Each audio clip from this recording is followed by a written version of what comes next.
Today on Football Daily, you guessed it, we're talking about England. The reason we're talking about Gareth Southgate's boys is because it's the international break and football is pretty thin on the ground right now. Anyway, today I'm going to put myself in Gareth Southgate's shoes and I've produced a little tier list to run through some of the key names banded around the England conversation. I've got 47 players in front of me here and 4 categories to fit them into. Nailed on, getting close, in trouble, and no chance they're going to the World Cup. Now, before we start, I want to make it pretty clear. This is what I would do. This is my tier list. This isn't what Gareth Southgate will do. We will see him take Harry Maguire. We will see him play 3 at the back. I might differ. Now, because we've got so many names to get through here, as you can see in front of me, I think I may as well just slam in the absolute nailed on for me. Jordan Pickford, nailed on. I think he is England's best goalkeeper in an England shirt. And I actually think of all the goalkeepers so far this season, he's probably having the best campaign. His post-shot expected goals are absolutely ridiculous. My right back, Kyle Walker, I think nailed on, has to go. I think he's still the best defensive right back that England have. Centre-backs, I might leave blank because I'm not entirely convinced about any of them at the moment. Other than, shall I just put him in? Yeah, let's put John Stones in because I think he's England's best centre-back right now. Ben Chilwell is also going to go into my nailed-on list. I think he is England's best left-back. He's just not getting the game time, and that concerns me a little bit about a number of England players, to be honest with you. In the midfield, obviously, Jude Bellingham. Let's just stick him in. We don't need to say anything more about Jude Bellingham. I'm extremely excited to see what he's going to do in an England shirt in these coming friendlies. Alongside him, Declan Rice. Where's Ricey? There's so many players down here. Declan Rice obviously going in. I really want to see those two form a connection and a partnership that we can build on going forward. In the forward areas, for me, obviously, Harry Kane is going to start every minute of every game. I still think he's one of the 3 best strikers in world football. Alongside him, I think Bukayo Saka is a nailed on for me. Whether or not Southgate starts him, I don't really care about. I would start him on that right-hand side. I think he is England's best right winger. Raheem Sterling, also nailed on. Fantastic whenever he pulls on an England shirt. He would start off the left for me. So there are some additions to be made. I'm still missing a centre-back and I'm still missing sort of an advanced midfielder, maybe a number 10 if you like. I'm not 100% sure who I'm going to choose to that yet. We're also doing a selection of our starting 11 on Sunday Vibes, which is coming out on Sunday. So tune in to see my exact starting 11 if I don't give it away at some stage in this video. All right, so those are my nailed-ons. Let's go through the rest of the 40-odd names and start placing them into categories. With the goalkeepers, I think this is a real battle. I actually think Aaron Ramsdale is probably nailed on for me too.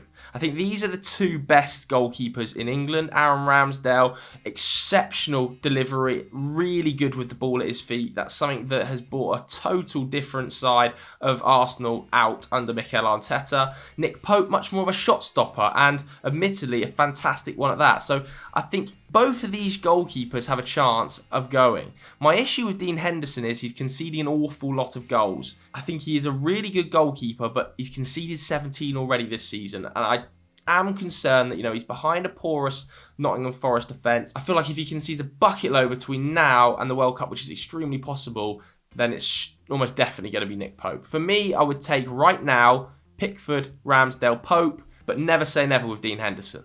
Next up, we've got 2 right backs. I'm going to put them both in getting close. That's Trent and Reece James. I don't think you can take 3 right backs to the World Cup. I think it's futile, to be honest with you. And I actually think Trent might be in a bit of trouble. He's obviously a totally generational talent, a sensational deliverer of the ball, but just hasn't started the season well. I think Reece James and Kyle Walker, as we speak right now, are having better seasons than him. Therefore, I'm going to have to place him in trouble. No doubt he'll actually go under Gareth Southgate, by the way, because, he likes to operate with a 3 and he likes to operate with a 4, but I wouldn't be playing a 3 at the back for England. I would be sticking to a 4, and for me, the 2 best right backs in that position right now in an England shirt are Kyle Walker and Reece James. We've got a lot of centre-backs. Starting with Conor Cody. Now, Conor Cody, I am going to stick up for. I think he's actually having a pretty decent season at Everton. And one thing I want to make really clear is I believe a lot in squad balance and off-the-field characters. Probably 8 of the players that travel with England to the World Cup won't see a single minute of football. And I really believe a lot of those 8 need to be strong characters with a great attitude that can bring the squad together. And I have no problem with Gareth Southgate taking Conor Cody, even though there are better technical footballers in that role. I would actually say I'd have Conor Cody getting close. Don't think he's nailed on, but I think Conor Cody could play an important role as a squad builder in that team. The same could be said of Eric Dyer. I think Eric Dyer would be really close for me. I think he is probably the best option of the middleman in a back three England have right now. He's playing it at a very consistent, very high standard under Antonio Conte. So Southgate should be taking him right now if he's going to play a back three. I wouldn't play a back three. That's the reason he's not in my nailed on selections. I think I would probably prefer to take Mark Guéhi if I was going to play a back four, which I want to. I think he is a slightly more accomplished passer of the ball, and you see how good and incisive those balls into the midfield are when he's playing for Crystal Palace alongside Joachim Andersen. I'm going to say Mark Guéhi's very, very close to going. We've got a couple of Man United boys up next. Harry Maguire, I think, is in real trouble for me. He's out of form. He's not playing consistently in the Premier League. Yes, he's playing in the Europa League probably, but I don't think he makes Manchester United's best starting 11, and I don't think Luke Shaw does either. So I think both of those players are in real trouble if I was selecting them. I think both of them will go in Gareth Southgate's selection, but I'm not massively convinced. Next up, we've got another nailed on for me. Fikayo Tomori, who I think has been England's second best centre-back behind John Stones. You know, he's proven it at both a Champions League level and a title-winning level in Milan. I was listening to Giorgio Chiellini earlier, and he could not be more full of praise for Fikayo Tomori in Serie A. I think it's absolutely right he's on the plane, and he would be my starter in a back four alongside John Stones. Next up, we've got Kieran Trippier. Nailed on. I would absolutely take Kieran Trippier as a left-back. I know everybody's going to be hammering me here because earlier I said you can only take 2 right backs. Well, I would take Kieran Trippier as my left back. He's proven to be able to do that for England, you know, as a left back and a left wing back at World Cups and at Euros. And I think England's delivery from set pieces is vital at tournament level. 44% of England's goals at the last World Cup came from set pieces, and he was massively involved in that. That's a reason that James Ward-Prowse is going to be really high in my thinking as well. He is my left back option alongside Ben Chilwell. No place for Luke Shaw right now. Probably no place either for Tyreek Mitchell, who, you know, is getting close. I think he's getting close. He's not in trouble like some of these boys. But right now, I just think that despite the fact he's got 2 England caps, I would prefer Trippier's delivery at set pieces and his international experience. I've just realised I should have had Reece James in nailed on, by the way. I shouldn't have had him in getting close. He should have been in nailed on. My bad. And if that's the case, I think Trent should probably be getting close. If I've got Tyreek Mitchell as like my backup, and this is like a backup line, I'm having to adapt this as I go, I'm aware. But, you know, Trent is getting close, obviously, because he's very close to these 2 players. I'm going to use this as sort of the backups. This is my going squad, I guess, and these players being left behind. Ben White is going for me right now. I think nailed on Ben White has to be on the plane.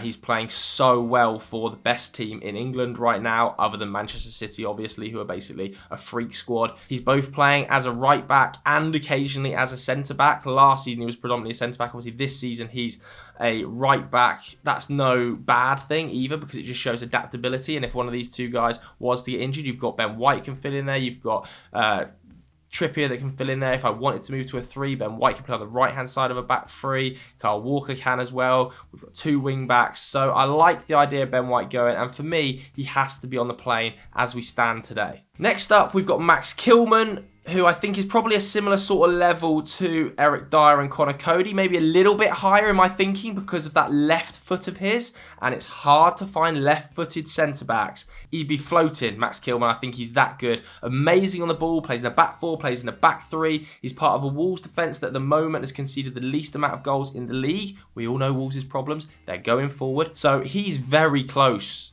Really, really close, Killman. I know that he's uncapped at the moment, but he has played every minute of the season so far for Wolves. I'm tempted to put Killman in now, Dom. But I'm not going to. I'm going to put him in getting close. Next up, we've got Tyrone Mings, another left-footed centre-back. But for me, no chance as things stand at the moment. Aston Villa a little bit shaky at the back. I think if Diego Carlos hadn't picked up that long-term injury, I'm not sure Mings was going to be a starter in Steven Gerrard's thoughts. That's probably the reason he was stripped of the captaincy. He plays quite consistently under Southgate, and I think Southgate will be very, very much considering taking him. But for me, just not the standard of Killman or Dyer or Ben White or Stones or Tomori. One player I think is getting close though is Ryan Cesnion, who, if I was playing a back three, he would be a real contender in the left wing back slot, again playing pretty regularly. I know he's kind of been usurped to a level by Ivan Perisic, although we have seen Perisic played at right wing back most recently, and then Cesnion at left wing back. I don't think he's going to go in my final selection, because I would imagine between now and the World Cup, Perisic does lock down that slot. But if he doesn't, and he starts in that right wing back role more and more, and Cesnion puts together a really good run of games, I would be considering taking him. My issue comes back though, do I want to play a 4? Cesnion at left back just doesn't suit me. I'm sorry. Next up, we've got Mason Mount. For me, nailed on. I think that might cause a little bit of controversy in the comments. Obviously, he's not having his best season at Chelsea, but he's extremely tactically versatile. He, I think, is really, really underrated what he does off the ball to make space for players on the ball. And I don't know whether I'm putting that into words properly, but he basically makes everybody else on the pitch better. And I think his unselfishness, his selflessness, contributes to a wider team effort. So I think for me, Mason Mount has to go. Not sure I'd start him based on his current form, but he's got to be in the wider squad. Has to be. We've got Jordan Henderson up next. I think Jordan Henderson probably in trouble a little bit. I think there's some high quality midfield options for England at the moment, including the likes of Jude Bellingham. I know we've got a couple of injuries, and that's what we're going to talk about with Calvin Phillips coming up as well in a minute. But I do think Henderson has taken a little bit of a step back this season. He would be incredibly influential off the field, so I'm tempted to put him in getting close alongside Cody. In fact, I will put him in getting close alongside Cody because, like I said, those 8 slots, you do need big personalities that are willing to be selfless and just contribute to a positive team atmosphere. He should really be in trouble. He should really be in trouble. But, oh, God. Oh, gosh. Do I do that? Do I do that? I think I do that. I think I do that because, thing is, I want to take them both. They're both close, aren't they? Oh, they're in the middle category. I don't know. I'm going to leave them there. But they're in the middle category for me. I hope I've explained that well. I bottled it. Next up, we've got James Ward-Prowse. Like I said about Kieran Trippier, I think dead balls are going to be absolutely crucial at this tournament. And that's not just to call James Ward-Prowse a dead ball specialist, because he's been exceptional over the last year for Southampton. I think he's played every minute of every Premier League game for them. Even in his last 5 England appearances, he scored 2 goals. Yeah, for me, he is really close. And given some of the injury problems we've got in the midfield options, by the World Cup, I would be considering him in this sort of slot. Calvin Phillips up next, and you know what, obviously he wouldn't be in trouble normally, but he is in trouble because of the injuries. The shoulder surgery is a pretty major thing right now. I'm worried about his fitness going into the season, given he's not going to play any time on the field for Manchester City. So yeah, I don't know what else I can do with Calvin Phillips, despite the fact he is England's reigning player of the year, right? He hasn't started a game for City. James Maddison is certainly getting close. He is certainly getting close. I really like a Maverick. And James Maddison is certainly a Maverick, isn't he? He's got to be in consideration for the England setup at this stage. He absolutely has to. 7 goals, 4 assists in his last 10 Premier League games. He is a game changer. He's the sort of player that will get you a goal from nothing. And he's dug Leicester out of so many holes. So he is getting close now to being on the plane for me. He has to be getting close.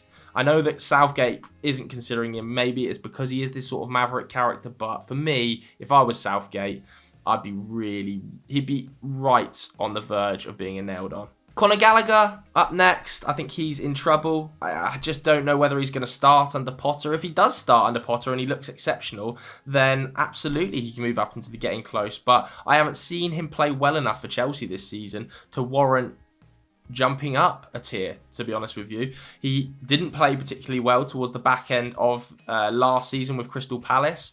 So over the last, 9 months, I haven't seen consistent good football from Conor Gallagher. That's why he's not in getting close. Eberechi Eze, I just think there's better players. I put him in trouble. He's not really in trouble because he's not, being capped by England so far. So he's not in trouble.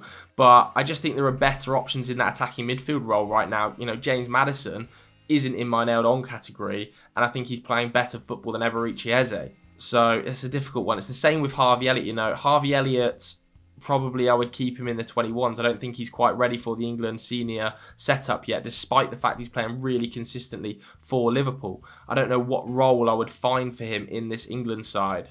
Maybe it's in that creative midfield role. With Rice and Bellingham sat in behind him, he wouldn't have to do the defensive work that he has to do at Liverpool on that right-hand side to cover for Trent either, because you've got Kyle Walker starting for you. I think Harvey Elliott is going to go in getting close. But then is he ahead of Eze? Am I thinking, God, this is so hard? No, come on, let's be realistic. Harvey Elliott back down to in trouble. Not in trouble at all, but he's in the 3rd tier. And it doesn't quite work, but tears are tears. Tammy Abraham, certainly getting close. I think he's battling it out pretty ferociously right now with Ivan Toney, who I may as well put in there as well, for England's 2nd best striker. Harry Kane is obviously the nailed on number 9, but Ivan Toney is just having a better season than Tammy Abraham. And it's going to be very close because Tammy Abraham last year was so exceptional for Roma, wasn't he? He was absolutely freakish. He's got 3 goals and 11 appearances for England, 2 goals this season. Tony's got 5. That's a big battle, and both of them are getting close. Next up, we've got Jarrod Bowen, who for me is in trouble. I think that he's lucky to be in this latest England squad. I would have had Jadon Sancho and Marcus Rashford ahead of him, but obviously Gareth Southgate picks the squad. So I'm going to put him in trouble just because I think, Jadon Sancho, I think, is getting really close now. He's playing really, really well for Manchester United. The only thing I think about Sancho is I'm yet to see him do it in an England shirt. I haven't seen him perform well for England yet, and that would concern me. Nevertheless, if I want to play this sort of 4-2-3-1 I've spoken to you guys about, I think Sancho is a better option off that left-hand side as a backup to Raheem Sterling. Can also play off the right-hand side as a backup to Bukayo Saka. Phil Foden, absolutely nailed on. Would probably be a starter for me. I would like to start him in a slightly more central position that allows him to drift out to that left, allows him to drift out to that right. I know that's not exactly where he plays for Manchester City, but I believe with having Bellingham and Rice's covering behind him, he would be exceptional in that role. Southgate doesn't necessarily agree because, of course, he's not started any of the last 5 England games, but I don't know. For me, Foden is a nailed on to go, as is Jack Grealish. Jack Grealish has been hammered recently in the press. I still think he is such a dynamic player. He can play on the left, he can play in the centre. His volume of carries into the box is still one of the best in Europe's top 5 leagues. He is still incredibly dangerous in 1v1s. It's maybe just how he's playing in this Pep Guardiola setup that doesn't quite suit those sort of high assist and high goal numbers, but his underlying numbers, still really strong, still really good progressive dribbler, great ball carrier. For me, he's just a nailed on to go. I think he is ahead of, Jadon Sancho in there, James Maddison in there, probably Marcus Rashford too. We may as well talk about Rashford. I'd have him in getting close also. I think he is competing heavily with Tammy and Ivan Toney. My positive for Marcus Rashford is that he offers something that they don't. Harry Kane wants to drop into that space. Ivan Toney and Tammy Abraham aren't necessarily the guys that want to run in transition, and that is exactly what Marcus Rashford offers. England do have a problem where everybody wants the ball to feet. Grealish, Saka, maybe not quite as much, but Sancho, Mount, Foden, all want the ball into feet, come short, get the ball. Kane wants it, come short, get the ball. I do want a couple of players that can go long, get in behind, stretch teams. So that's the reason I'll have Marcus Rashford in getting close. Not nailed on yet, but if his form continues that we've seen at the start of the season under Erik ten Hag, there's no reason he can't get up to that category. Ollie Watkins then slightly more in trouble, in my opinion, just because of the form of Ivan Toney, the form of Marcus Rashford, Tammy Abraham's consistency. Works hard off the ball, does work hard off the ball, and he's scored a couple of goals for England, hasn't he? But just won this season. And I think he might be the victim of Aston Villa's underperformance. You know, I've got Tyrone Mings down here as my only no chance so far, but I could see him slotting into that category if Villa continue to underperform. Callum Wilson is going to be in trouble. Probably shouldn't be. Probably should be in getting close. But like Calvin Phillips, the injury record, it just does hold him back. It's the same with Calvert-Lewin. I don't know what you can do other than put them in that third tier because the injury record is just a disaster right now. It is just a disaster, which is a shame because I think when they're fit, Wilson and Calvert-Lewin are easily the level of Tammy Abraham, Ivan Toney and Marcus Rashford. But they're just never fit. Jesse Lingard, I think is probably no chance for me. I think there are definitely better sort of winger come attacking midfield options. James Maddison, Jadon Sancho, Bukayo Saka, Phil Foden, Jack Grealish. The list does go on, to be honest with you. I mean, I would have Jack Harrison ahead of him in my reckoning right now. Southgate will obviously think very highly of him. He likes players he trusts, but just for me, not happening. Emile Smith-Rowe as well. I'll put him in trouble just because that's where I've put my injury list players. You know, Calvin Phillips, Dominic Calvert-Lewin, Callum Wilson, Emile Smith-Rowe. The injuries are going to hold him back. That he is so talented. His output last season, was it like 10 goals in 21 starts for Arsenal in the Premier League? Oh, it's amazing. That is sensational. But he just can't put together a run of games. So he is in trouble. Jack Harrison excites me. He would be somewhere in here, honestly. He really would be. I think he's ahead of like a Jesse Lingard comfortably, ahead of Emile Smith-Rowe because of the lack of injuries. Probably similar sort of level to Eberechi Eze and Harvey Elliott and Jared Bowen. So I'll put him in trouble. That's obviously not the correct term for his tier.